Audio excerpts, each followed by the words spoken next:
All right, good morning. All right, here it is. 3 young boys are walking on the sidewalk arguing over whose daddy was the greatest. So one boy says, well, my dad's the greatest because he is the president of the town bank.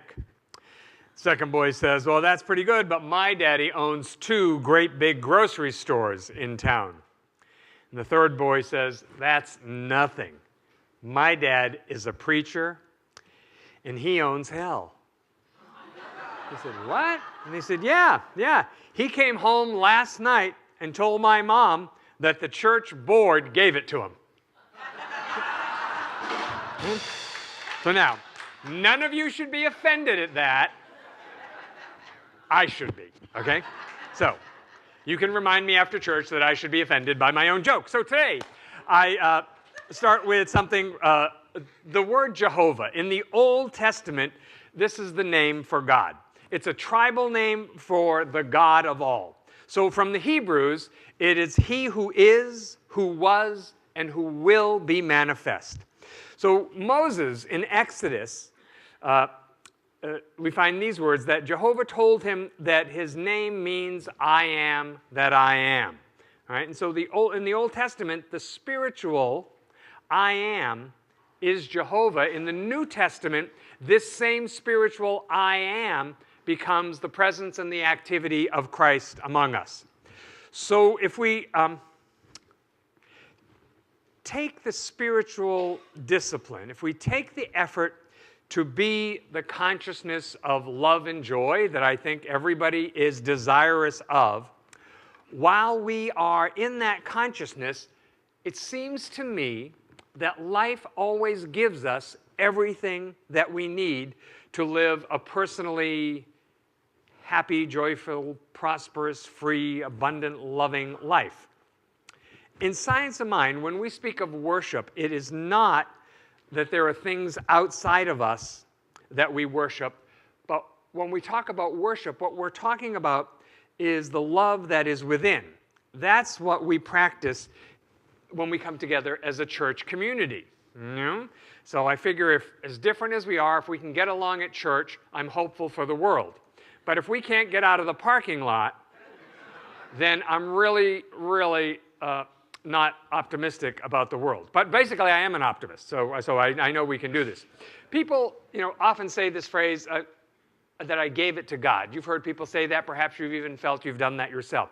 So I was thinking about that recently, and I thought, what that means to me is if I give it all to God, first of all, that's a miraculous thing, because my personal experience is we often sort of hold some little area really close and dear, as if God really wouldn't understand that particular area. And so I better take charge of this, okay? Like, God, I know you got the rest of the universe, but, my money, I better watch that, or my relationships or whatever. So what I think is true is that I will and I am willing to think the thoughts of God. This is what it means when we say I gave it to God. That I am willing for my mind to be infused with the thoughts that exist in the divine mind about any particular thing. So, you're pulling off the off-ramp and there's somebody there and they've got that cup for change. And whether you give or not is between you and God. But I'm going to tell you this, that because we're on a spiritual path, it's very important that you give your thoughts about that individual to God, rather than have some opinion about that individual. Because when you give your thoughts, when I say, I'm giving this person here on the side of the road, I give my thoughts about this person to God, God's thoughts about that person are not like our human thoughts. God's thoughts about that individual sitting there on the side of the road are, this is my beloved child in whom I'm well pleased, because that's the way God looks at all of us, even on our worst day. So I will and I am willing to think the thoughts of God in this situation is really what it means when I say I gave it to God. Now, we can do this because we believe in a loving God. We wouldn't really give it to God if we didn't have a loving God, right? It's like, well, I gave it to God, but you know how mean God can be, so I don't expect anything good to come from this. No, God's will for all of us is good. God intends good for us. And you say, yeah, well, if God intends good for us, then why isn't the good? You have free will and you have choice. And I have free will and I have choice. And sometimes I choose not for my highest and best good. Anybody else? Yeah, even though I know better. Even though I know better, I say, oh, this isn't for my good. But gosh, sometimes I do love a ho-ho. Or two. Yeah. So God's will for us is good. So what I'm saying, or when we say, God, come into my mind here, God, come into my mind, that is very powerful. But you can't invite God in and continue to hold the same fearful thoughts. It's like saying, I want to go into a dark room holding, an enormous flashlight, but I want it to remain dark. No, that's not it. When you go in carrying the light, it changes everything. So you can't invite God in, right, and continue to hold fearful, negative, limiting, disparaging thoughts about yourself or life or anyone else. God loves all of us. God has created enough for all of us. God has placed His light, His brilliance, His joy, His creativity in every single person. So if even in just my thinking, I would want to limit someone, anyone, what's going to happen is I'm going to be limited. I'm going to feel limited, right? So just like there are laws that rule the external world around us, there are laws that rule our own internal world, our internal spiritual life. And so the universe responds to our thought, right? So now hear this. This is important. No one gets away with anything. We don't fool anyone. God's everywhere equally present. And so it says in the Bible, vengeance is mine, saith the Lord. I don't think that that's a mean-spirited God. I think that's a God that says there are laws, cause and effect. What you put out gets back. And the universe is always trying to balance the account. So if we're out of balance in some way, the universe is trying to support it in us, our life, our experience, and coming back into balance. So this is a spiritual law. Vengeance is mine, saith the Lord. It's like God saying, look, I'm going to equalize everything. Don't worry about it. You don't have to worry about it. Everybody gets theirs, whatever theirs is, and what theirs is based on what they have put out into the universe. Right? So the universe brings it all into perfect balance. So if there are hateful actions in the world, it seems to me hateful actions in the world come from hateful talk, and hateful talk comes from hateful thought. Right? Well, so thought, that's something we can have some influence on, right? But the power of God's love in us is infinitely more powerful than any hateful talk or any hateful thoughts or any hateful actions. People think, well, if I'm loving, I'm just going to be a wimp. I'm going to be like some big doormat, and everybody's going to walk all over me, and I won't accomplish anything. And I think, that's really not true. Emmett Fox has this wonderful little piece of writing he did on love, and he says, if only you could love enough, you would be the most powerful person in the world. And so think about that. And I thought, okay, who loves enough? I think, well, Mother Teresa. Mother Teresa loved a lot, and she was pretty powerful in the world. I mean, wars would actually stop because she told them to stop because she wanted to go in and get the children out. Okay? I mean, that's not wimpy love. That's like really powerful, strong love. That somebody listens to her and actually stops a war so she and the sisters can go in and bring all these children out of hospitals and orphanages. And we can go on and on. Martin Luther King Jr. and Gandhi. These are not wimpy people. They accomplished tremendous things which we continue to try and bring forth fully and completely in the world today. In A Course in Miracles it says, the presence of fear is a sure sign that we are trusting in our own strength.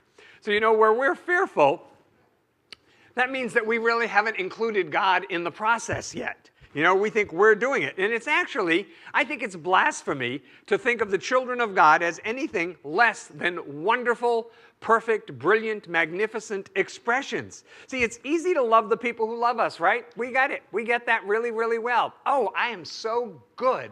I am just so loving. Like we should all have an award and a statue for loving the people who already love us. They're not. That's not where our growth is, right? Those are sort of like the gift with purchase, The people that you already love, that's just like the free thing you get, In New Orleans, what do they call it? A lagniappe.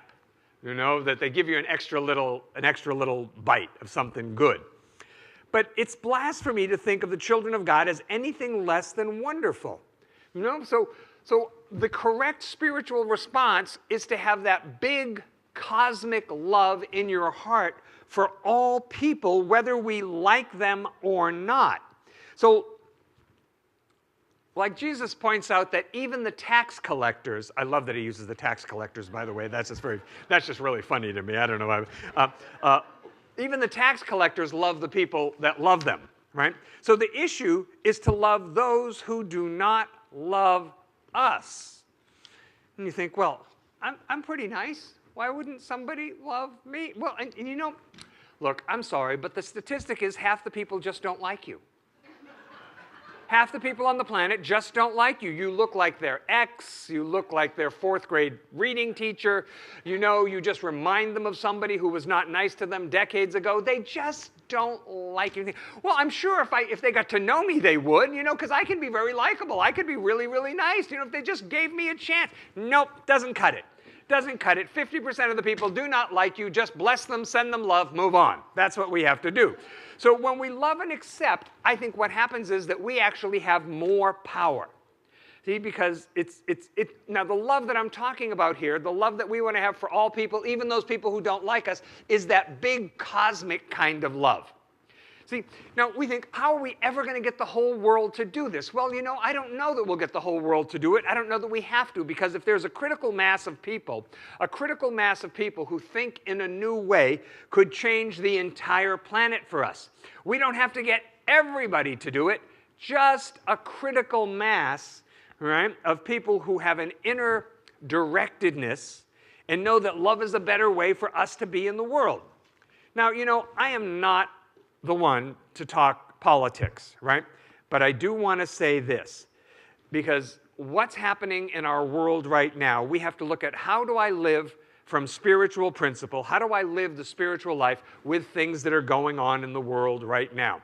So I'm going to ask you, and you don't need to tell me your opinion about this. If you don't want to do it, fine, don't. You are free, but I'm looking for people who will partner with me for 30 days, just 30 days. Let's try it for a month. 30 days every day to pray for our president. Whether you like him or you don't like him, I don't want to know. Don't tell me. I do not want to know. It's not relevant to the assignment, right? It is not relevant to the assignment, okay?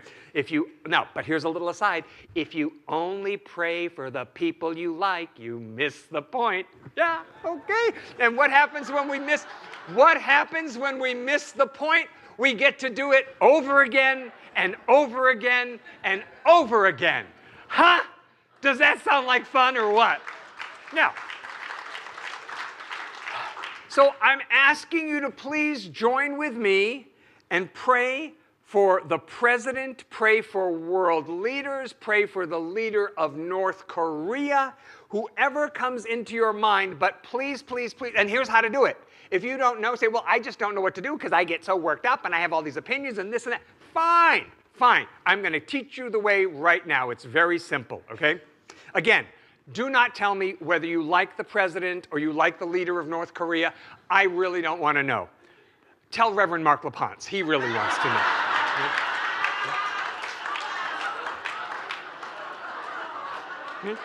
Because I know some of us are just bursting to spill it, right? But here's what we can do. Here's what we can do.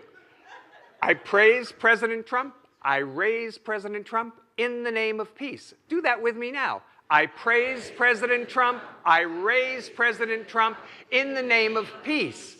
I praise President Trump. I raise President Trump in the name of divine intelligence. Right? Say that with me. I praise President Trump. I raise President Trump in the name of divine intelligence. Now divine wisdom. I praise President Trump. I raise President Trump in the name of divine wisdom. And anything else you want to throw in, okay? Because this is the thing. If everybody withdraws their consciousness from the situation, if everybody in America stopped praying for the president, let's think about that. What good could come from that? Nah, not so much, huh? Not so much. So the way things get better is everybody understand this? This is a metaphysical church. The way things get better is that we don't look exclusively at the world of effects. We go to the world of cause, which is the inner realm, and we speak words of truth like, I praise President Trump, I raise President Trump in the name of peace, divine intelligence, divine wisdom, love, harmony, all those good things. And then if there's anybody else who's got your craw, you include them too, okay? I mean, I'm talking on the world scene. I'm talking on the world scene. Because nothing good comes from us withdrawing our prayer from some big, important global thing. You know, we are not at the effect of big, important global things. We are actually a cog in the wheel of all of that. And what our individual cog is our consciousness. So again, a critical mass of people can change the planet. We don't have to get everybody to do it. Right? So for 30 days, I'm asking people to join me. And then in 30 days, we'll discuss. We'll see. We'll see where we are. We'll see what's happened. But even if it doesn't look like things are different, we never know where things would be without our prayer. They could be infinitely, infinitely worse. And I know sometimes it thinks like that's not possible, right? In some situation or some area of our life, you think, oh my God, have you ever said this? Oh, it just couldn't get any worse. It just couldn't get any worse. And it does. It does. You know, because what the universe is hearing is worse, worse, worse. And that's what the universe responds to. So it's not the time to hide behind, I know how we are. I know how metaphysicians are. It's not the time to curl up in your bed and hide out with your spiritual books and ring your bells and burn some incense and stuff like that. All of that's great. That's wonderful. Say, oh no, I can't even look at what's going on in the world. I'm just going to get in bed and turn my electric blanket up to mother and read my books here. That's what I'm going to do. We have to be active in our prayer, you know? We have to be active in our prayer. Your mind and heart has the capacity right now to bless people every time you think of them. And isn't that how we really want to be as spiritual students in the world? You know, look, you don't have to look far. People hurt. There are lots of people who hurt. You know, they're not manifesting the love that is within them. And so that situation, that person, those people, they need our love, they need our blessing, they need our prayer. So when people say, oh, what's going on in the world? It's so big, it's so overwhelming, there's just nothing I can do. It's like, well, this is something you can do. This is absolutely something you can do. In Carlos Castaneda's Don Juan, he speaks of the term he uses is that there are petty tyrants. These would be the people who push our buttons, or the people who set us off. You know, the people who, they just like fingernails on the chalkboard to us, right? You know, we hate them, but their being there is actually good for our spiritual growth. You know, so this could be anybody in your life. Do not think that they are there by accident. They are there for your spiritual growth.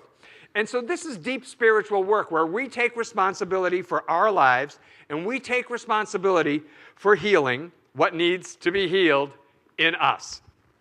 This, in fact, is actually the Christ path, to initiate your own spiritual growth, to say, oh, you know, I got a big block in my heart, or right in front of my heart. There's a wall up for that guy who's the leader of North Korea. Boy, I just see him and I just go, and so it's like, wow, there's my clue right there. That's my clue right there. I need to give that spiritual attention. Because, you know, if you just hate him from afar, remember, Science of Mind teaches us that all minds are connected. And everybody is getting what you're thinking about them on some level.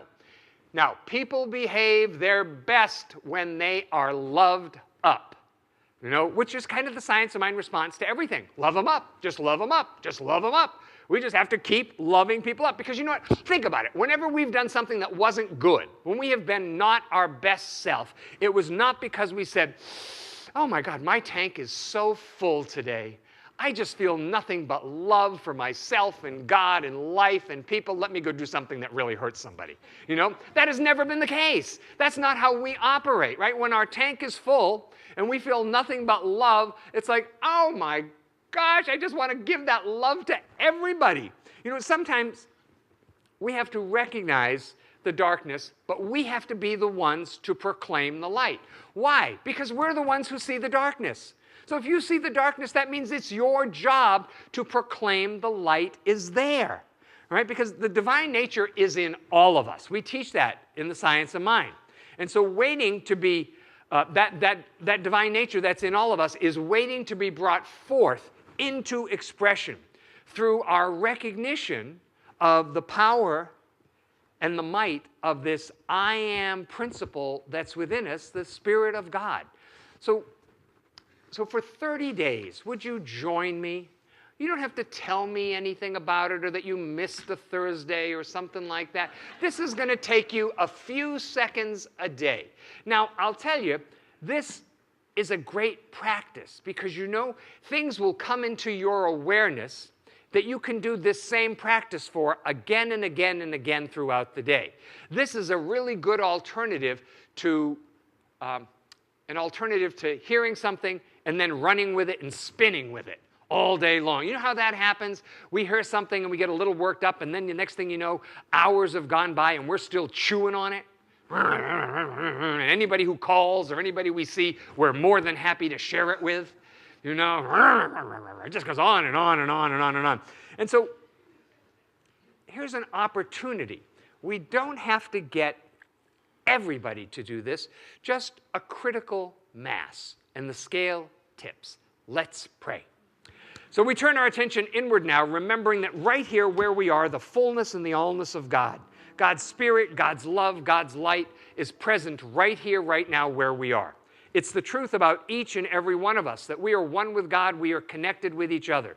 And so in this awareness of our oneness, I speak the word for us today, that any unhealed area that needs to be brought to the light for healing and release, that this is done so today. We willingly give all of our thoughts about anyone that we're saying, nah, I don't like them, I don't love them. We give all of those thoughts to God. And what that means is we are willing to think God's thoughts about them instead. And God's thoughts are always thoughts of love, thoughts of raising up, thoughts of redemption. We include in our prayer today our family members and friends, parents and children. We know right where they are, God is. We let our prayer be an enormous blessing in the world that touches everyone, everywhere. That our prayer is in fact a light into a world. And so we bless and we send love and we know greater truth and peace for everyone, for all people. We bless our church, we bless all churches everywhere, synagogues and temples and mosques and ashrams, all paths to God. And I'm certain that we are blessed by being together today, that it is our intention that there be raising up, that there be healing, that there be peace, and that love be the order of the day. And so I know for each and every one of us that what's always manifesting is our intention. And so with a full heart, I give thanks that this is so. I release this word, and together we say, Amen.